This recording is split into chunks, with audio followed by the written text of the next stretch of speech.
बड़ा ससुराल चाहिए। नम्रता अपने माँ बाप की इकलौती संतान है। नम्रता के घर में बस 3 लोग हैं। नम्रता, उसकी माँ सुनंदा और पिता माधव। बचपन से ही नम्रता अकेली होती है। अपने साथ पढ़ने वाले दोस्तों को अपने भाई बहन और कजिन के साथ एंजॉय करता देख नम्रता को बहुत बुरा लगता है और एक दिन वो सुनंदा से कहती है, माँ, सबके कजिन उनके साथ रहते हैं, मैं ही अकेली रहती हूँ।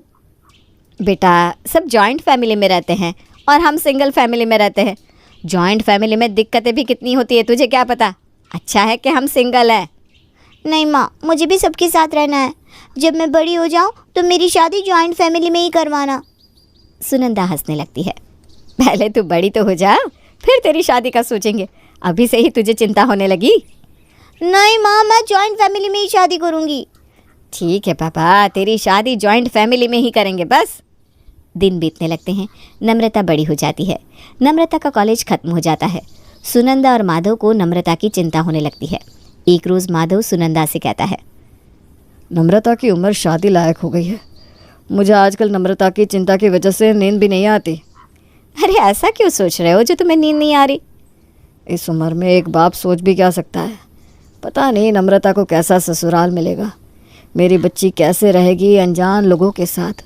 उसके ससुराल वाले उसके साथ अच्छा व्यवहार करेंगे भी या नहीं, सोच सोच कर मेरा सर फट जाता है।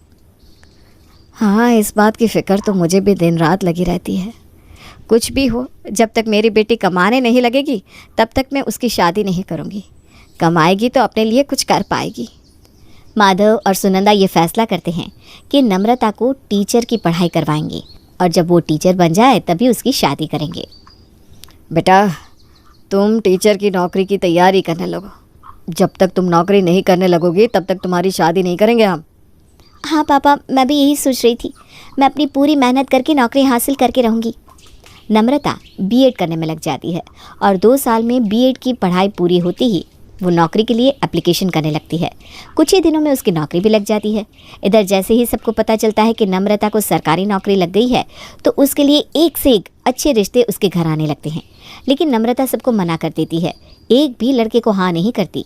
तब माधव नम्रता से कहता है, बेटा, ऐसे तेरी शादी कैसे होगी? तू तो सब लड़के को ना ही कर देती है। पापा, जितने रिश्ते आप मेरे लिए देख रहे हो ना, सबके सब सिंगल फैमिली से हैं। मुझे जॉइंट फैमिली में ही शादी करनी है। बस जो पहला रिश्ता जॉइंट फैमिली वालों के घर से आएगा मैं उसे हाँ कर दूंगी। माधव बेटी की जिद के आगे हार जाता है और नम्रता के लिए जॉइंट फैमिली देखता है। एक रोज़ अरुणा बाजार में सब्जी खरीद रही होती है। वहीं सुनंदा भी सब्जी ले रही होती है। दोनों की मुलाकात वहीं होती है और दोनों में बात होने लगती है। मैं रोज़ सुबह वॉक करने आती हूँ और सब्जी लेकर जाती हूँ। अच्छा बहन जी, अच्छा चलती हूँ, मेरे पैर में दर्द है, मैं रिक्शा कर लेती हूँ। वॉक करते करते घर चलते हैं, आपको अच्छा भी लगेगा।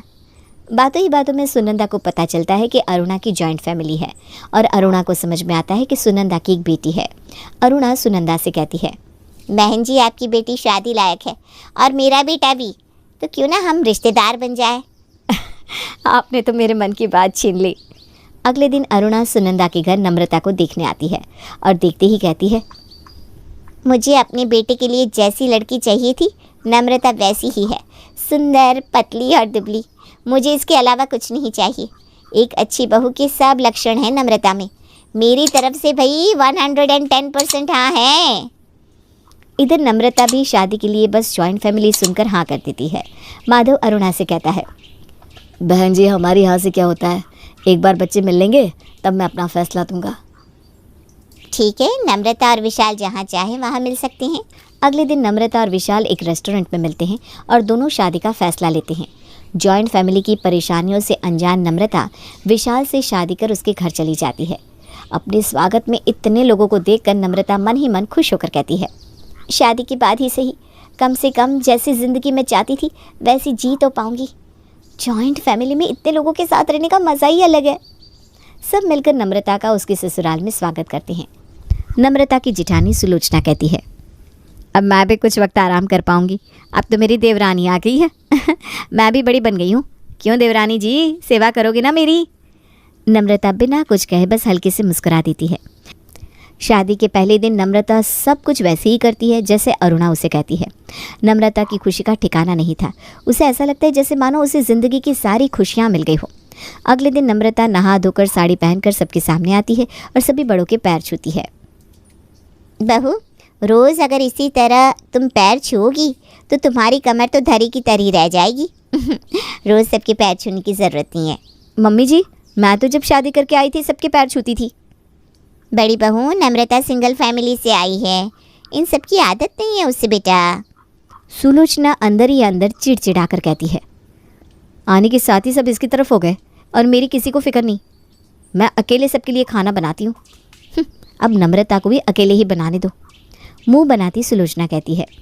मम्मी जी, आज तो नम्रता की पहली रसोई है ना, मैं उसे रसोई में ले जाती हूँ। हाँ, तो नम्रता को रसोई दिखाकर सब बता दे। चलिए देवरानी जी, तैयार हो जाइए सबके लिए खाना बनाने के लिए। अब 20 लोगों का खाना बना लोगी ना? हाँ भाभी, मैं अपनी पूरी कोशिश करूँगी। सुलोचना नम्रता को रसोई में छोड़कर चली जाती है। नम्रता खुशी खुशी सबके लिए खाना बनाकर परोसती है। नम्रता के हाथों का खाना खाकर सब बहुत तारीफ करते हैं। खाना तो बहुत अच्छा बना है नम्रता। तुझे तो बस खाने से ही मतलब है। खाना तो सचमुच बहुत अच्छा बना है देवरानी जी। अब से ना तुम ही रोज़ नाश्ता बनाना। भाभी, मुझे खाना बनाने में कोई दिक्कत नहीं है, लेकिन सुबह मेरी स्कूल होगी, मैं दोपहर में आकर रात का खाना बना दूंगी। ओह, मैंने तो सोचा था कुछ दिनों तक मैं फ्री रहूँगी। मुझे क्या पता था कि मेरे नसीब में आराम नहीं है। भाभी, अभी 1 हफ्ते तक मेरी छुट्टी है, तब तक के लिए आप फ्री हो, मैं सारे काम कर लूँगी। नम्रता नई नई पूरे घर के काम खुशी खुशी करती। उधर सुलोचना खुद से कहती है, देवरानी जी तो बहुत तेज़ निकली, स्कूल के बहाने काम नहीं करेंगी। लेकिन सुलोचना भी कोई कम नहीं है, मैं भी उससे बराबर के काम करवाऊंगी। इतनी सीधी नहीं हूँ मैं देवरानी जी, धारदार तलवार हूँ मैं। देखते ही देखते 1 हफ्ता बीत जाता है और नम्रता स्कूल जाना शुरू कर देती है। स्कूल के पहले दिन नम्रता सुबह उठकर तैयार होकर अपना टिफ़िन लेकर अरुणा के पैर छूकर स्कूल के लिए निकलती ही है कि तभी सुलोचना कहती है, देवरानी जी, रात का खाना तुम्हें बनाना है, भूलना मत। ये मत सोचना कि टिफ़िन और नाश्ते की तरह तुम्हें रात का खाना भी बैठे बिठाए मिल जाएगा। पहली बार ऐसी बातें सुनकर नम्रता का गला भर आता है, लेकिन खुद को कंट्रोल करते हुए कहती है, हाँ, मुझे याद है भाभी। शादी के बाद स्कूल पहली बार जाने से स्कूल में बहुत काम होते हैं। दिन भर काम करके नम्रता बहुत थक जाती है और घर जाते वक्त उसकी बैटरी पूरी तरह से डाउन हो जाती है। घर आते ही जैसे नम्रता बैठती है, सुलोचना उसे काम बताने लगती है।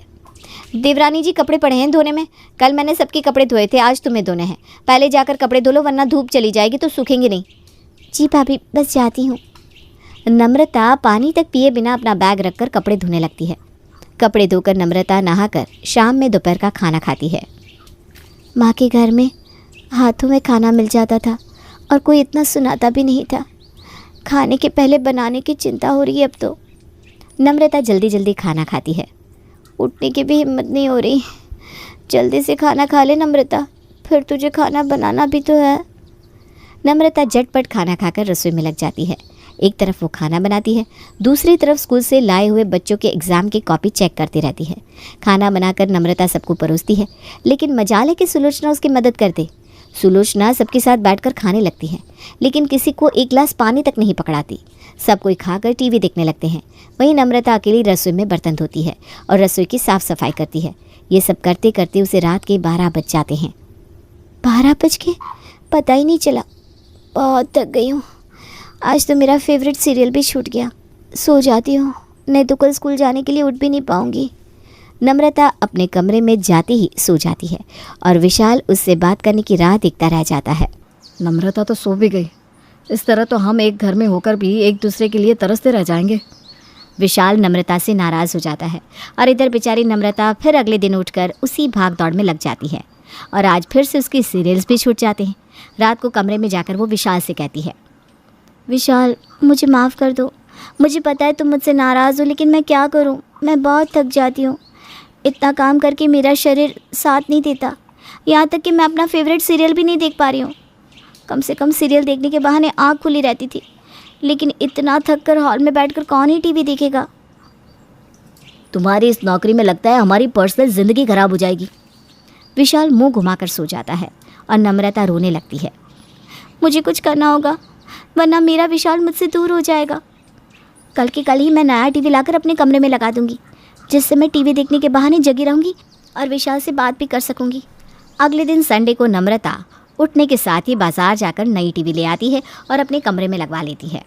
अब कम से कम रात को मैं और विशाल साथ में टीवी देखते हुए कुछ वक्त बिता सकेंगे।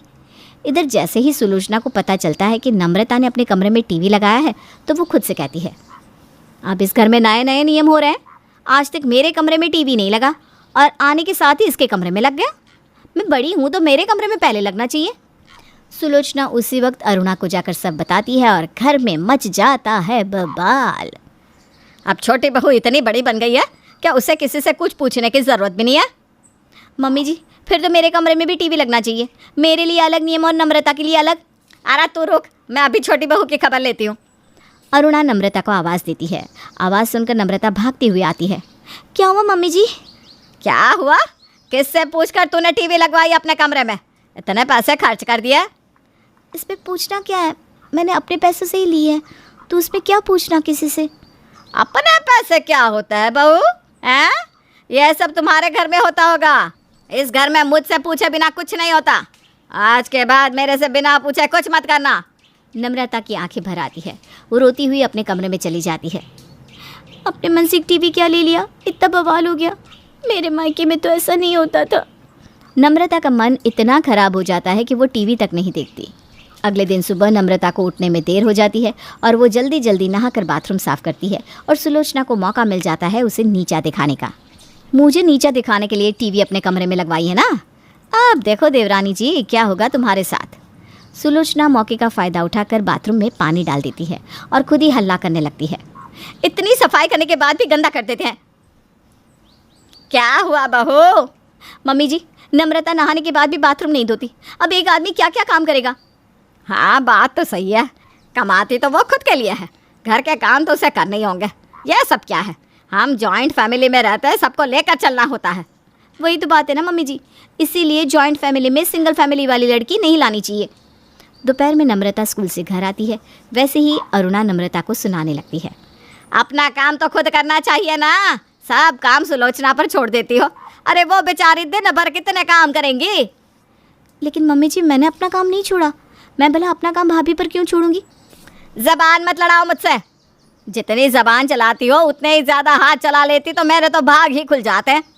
नम्रता वहाँ से चली जाती है।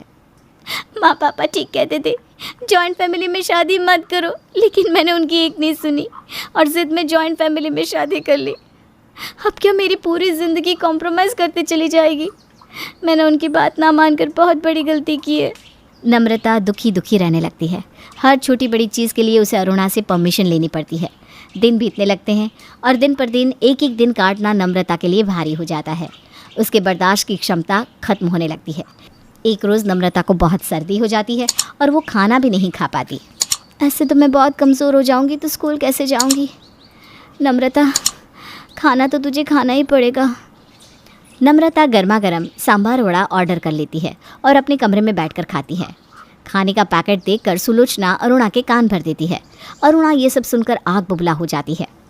अरे मेरे घर में ये लड़की नए नए नियम करेगी क्या? यह सब इस घर में मैं नहीं चलने दूंगी। आज अलग से मंगवा कर खा रही है, कुछ दिन के बाद अलग से खाना बनाने लगेगी, फिर कुछ दिन के बाद मेरे बेटे को अलग कर देगी। ऐसा मैं नहीं होने दूंगी। अरुणा नम्रता के कमरे में जाकर कहती है, छोटी बहू देख रही हूँ मैं, रोज़ तुम कुछ ना कुछ अलग कर रही हो। मेरे घर में अपनी चलाने की कोशिश मत करना, वरना मैं अपने बेटे के लिए दूसरी दुल्हन लाने से नहीं चूकूंगी। मम्मी जी, आप कुछ भी बोले जा रही हैं। अब तेरी इतनी हिम्मत कर मुझ पर सवाल उठाएगी? अरुणा नम्रता को थप्पड़ मार देती है और गुस्से में नम्रता अपना ससुराल छोड़कर मायके चली आती है। अपने बेटे को अपने पास देकर सुनंदा और माधव बहुत खुश होते हैं। कुछ दिनों तक सुनंदा और माधव नम्रता से कुछ नहीं कहते, लेकिन एक हफ्ते के बाद उन्हें शक हो जाता है और माधव सुनंदा से कहता है, ज़रूर कोई बात है, हमारी बेटी हमसे कुछ छुपा रही है, वरना अभी तक तो विशाल जी नम्रता को लेने आ जाते। मुझे भी यही लग रहा है। नम्रता बहुत गुमसुम रहती है। इस तरह शादीशुदा बेटी का घर पर ज़्यादा दिन रहना अच्छा नहीं लगता। हमें उससे बात करनी होगी। माधव और सुनंदा नम्रता से बात करते हैं और नम्रता भी उन्हें रोते रोते सब कुछ बता देती है। पापा, आपकी बात ना मानकर मैंने बहुत बड़ी गलती की है। जॉइंट फैमिली में रहना हर रोज़ खून की घूंट पीने के बराबर है। अब मैं अपने ससुराल वापस नहीं जाऊंगी, हम दोनों के साथ ही रहूंगी। तुम्हारा दिमाग तो सही है ना बेटी, इस तरह से छोटी छोटी बात पर घर छोड़कर नहीं आ जाते। तुझे अपने ससुराल वापस जाना होगा बेटा। पति पत्नी में तो कितना कुछ होता है, लेकिन वो दोनों आपस में एक कमरे में उसे सुलटा लेते हैं। फिर से तुम एक गलती कर रही हो। तुम अभी अपने ससुराल वापस जाओ और सब बात ख़त्म कर दो। बेटी का घर उसका ससुराल ही होता है बेटा। घर परिवार में थोड़े कॉम्प्रोमाइज़ तो करने पड़ते हैं, इस तरह से घर नहीं छोड़े जाते। ठीक है, आप लोग यही चाहते हैं तो मैं चली जाऊंगी। नम्रता अपने ससुराल वापस चली जाती है। ससुराल जाती ही सुलोचना उसे ताना देते हुए कहती है, लौट के बुद्धू घर को आए, बहुत तेवर दिखाकर कोई यहाँ से गया था, क्या हुआ, आखिर आना पड़ा ना।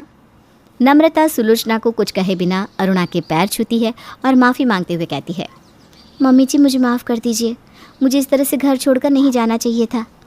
अरुणा नम्रता को उठाते हुए कहती है, बहू तुझे माफ़ी मांगने की ज़रूरत नहीं है, मैंने कुछ ज़्यादा ही गुस्सा कर दिया था तुझ पर। और इस तरह से बात आई गई हो गई। अरुणा नम्रता को गले लगा लेती है और इधर सुनंदा माधव से कहती है, कहीं हमने अपनी बेटी को ज़बरदस्ती उसके ससुराल तो नहीं भेज दिया। सच में वो बड़ी मुसीबत में वहाँ से आई थी, और अगर कोई गलत कदम उठा लेगी तो हम क्या करेंगे। चलो हम उसके ससुराल चलते हैं। इधर माधव और सुनंदा नम्रता के ससुराल आने के लिए निकलते हैं। उधर सुलोचना नम्रता और अरुणा के बीच में सब कुछ ठीक होता देखकर खुद से कहती है, कुछ कर सुलोचना, वरना तेरे हाथ से सब गया। मम्मी जी आपने बड़ा दिल रखकर माफ़ तो कर दिया, लेकिन क्या नम्रता अपने कमरे से टीवी निकालेगी भी? इतने में ही सुनंदा और माधव वहाँ आते हैं।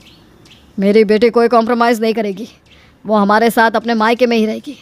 चल मेरी बच्ची, हम तुझे लेने आए हैं। एक टीवी के लिए मेरी बच्ची को इतना सुना रहे हैं आप? चल नम्रता, यहाँ से वापस अपने घर चल। माँ तुमने ही कहा था ना, ससुराल ही बेटी का घर होता है, और अब मैं अपने ससुराल में रहना और एडजस्ट करना सीख गई हूँ। ससुराल बड़ा मुझे चाहिए था, तो प्रॉब्लम भी बड़े बड़े मुझे ही सुलटाने सीखने होंगे ना। अब मेरा घर यही है और मैं यहीं रहूँगी। माँ पापा आप घर जाओ, आपकी बेटी अपने घर में खुश है। सुनंदा और माधव खुशी खुशी अपने घर चले जाते हैं और कुछ ही दिनों में नम्रता जॉइंट फैमिली के तौर तरीके और उसमें एडजस्ट करना सीख जाती है।